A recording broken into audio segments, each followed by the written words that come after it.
नमस्कार, आप देख रहे हैं कॉलिंग ऑफ बिहार और मैं हूं देवेंद्र दुबे। बिहार विधानसभा के 4 विधानसभा सीटों पर 13 नवंबर को उपचुनाव है और 13 नवंबर को मतदान होना है। इसी क्रम में तमाम राजनीतिक पार्टियां अपने अपने उम्मीदवारों का नाम को ऐलान कर नामांकन प्रक्रिया भी शुरू हो चुका है। आपको बता दें कि एनडीए के घटक में 4 सीट में एक जदयू को, एक जीतन राम मांझी की पार्टी हम पार्टी को मिला है और 2 सीट भाजपा अपने पाले में रखी हुई है।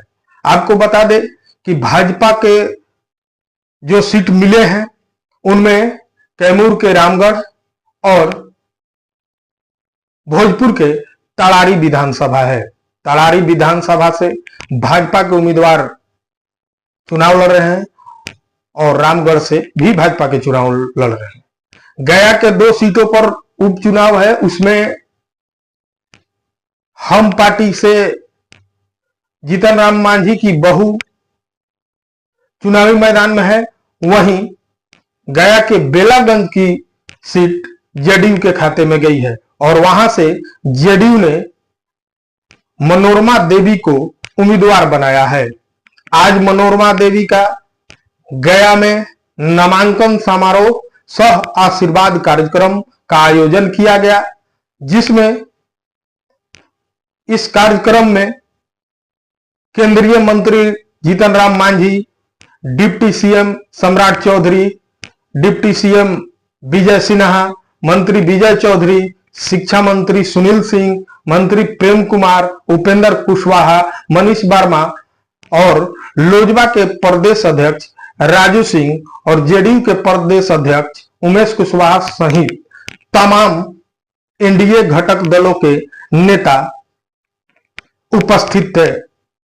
नामांकन के बाद कार्यक्रम किया गया और कार्यकर्ताओं को संबोधित किया गया। इस संबोधित करते हुए बिहार के डिप्टी सीएम सम्राट चौधरी ने एनडीए के तमाम विकास कार्यों को गिनाया और उसके बाद इशारों में उन्होंने कहा कि ये लालटेन का युग नहीं है, ये एलईडी बिजली और सोलर का जमाना आ गया है। यूं तो कहें कि इशारों में सम्राट चौधरी ने लालू जी के कार्यकाल को जनता और कार्यकर्ताओं को याद कराया कि 90 के दशक में क्या होता है। सम्राट चौधरी ने मुख्यमंत्री और नरेंद्र मोदी प्रधानमंत्री की तमाम उपलब्धियां गिनाई। आप देखते रहिए कॉलिंग ऑफ बिहार। आइए सुनवाते हैं कि सम्राट चौधरी ने सभा को संबोधित करते हुए क्या कहा। आप यदि एक अच्छा वोट देते हैं तो देश में अच्छा प्रधानमंत्री बनते हैं, और यदि आप एक अच्छा वोट देते हैं तो बिहार में लोकप्रिय मुख्यमंत्री नीतीश कुमार जी बनते हैं। साथियों, हम यही आग्रह करने आए, निवेदन करने आए। ये भारत कैसे श्रेष्ठ होगा जब तक आपका ताकत नहीं मिलेगा। ये उपचुनाव इसलिए है साथियों, आपके ताकत की जरूरत है, और ये विकास की किरण जो बेलागंज में पिछले 34 वर्षों से रुकी हुई है, उसको आगे बढ़ाना। अब लालटेन का युग खत्म हो गया साथियों। लालटेन का युग है क्या? अब तो बिजली और एलईडी बल्ब का युग आ गया।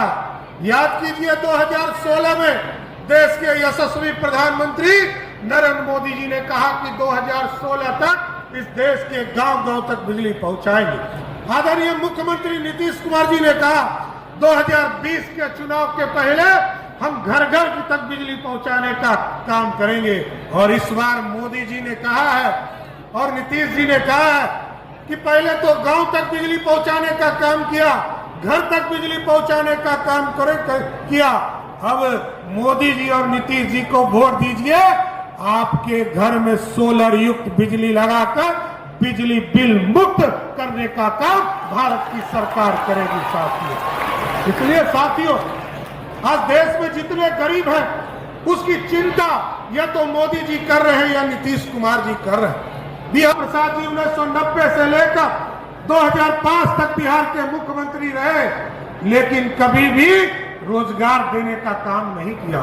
1 लाख लोगों को भी नौकरी नहीं देने का काम किया साथियों।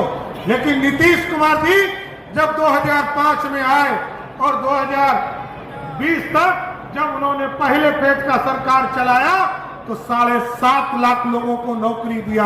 और इस बार मैं ऐलान करता हूं साथियों, नीतीश कुमार जी के तरफ से, नीतीश कुमार जी ने 20 में कहा था हम 10 लाख सरकारी नौकरी देंगे, लेकिन अब नीतीश कुमार जी ने कहा है 2025 के चुनाव के पहले 10 लाख सरकारी नौकरी नहीं, 12 लाख सरकारी नौकरी हमारे नौजवानों को देने का काम किया जाएगा।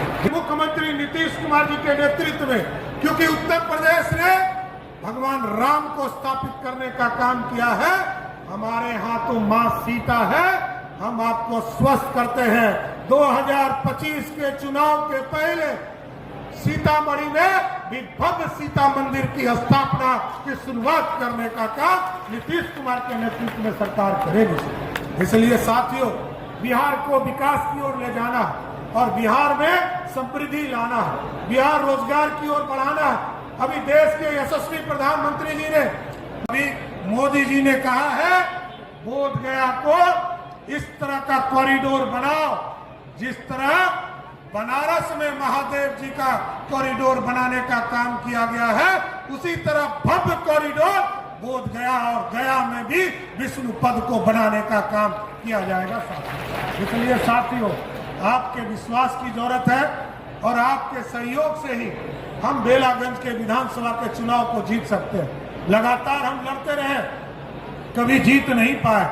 हम जरूर एनडीए के साथ ही एक एक वर्कर से, एक एक कार्यकर्ता से आग्रह करेंगे, पूरे लोग इसमें लग जाइए और सब अपार जो बहुमत आज दिखाई दे रहा है, इसके स्वरूप को उस दिन जरूर खड़ा करने का काम कीजिए। तो क्या 13 तारीख को वोट दीजिएगा कि नहीं दीजिएगा? दीजिएगा ना? तो मनोरमा जी को माला पहना दे हम लोग, पक्का? पक्का कि नहीं? 13 तारीख को एक एक वोट पड़ेगा ना? तो आपके तरफ से माला हम लोग मनोरमा जी को देने का काम करेंगे, जिससे कि ये 13 तारीख को एक एक वोट देकर आदरणीय नीतीश कुमार जी के नेतृत्व में जनता दल यूनाइटेड और पूरे एनडीए का समर्थन बढ़ाने का काम कीजिए। बहुत बहुत धन्यवाद।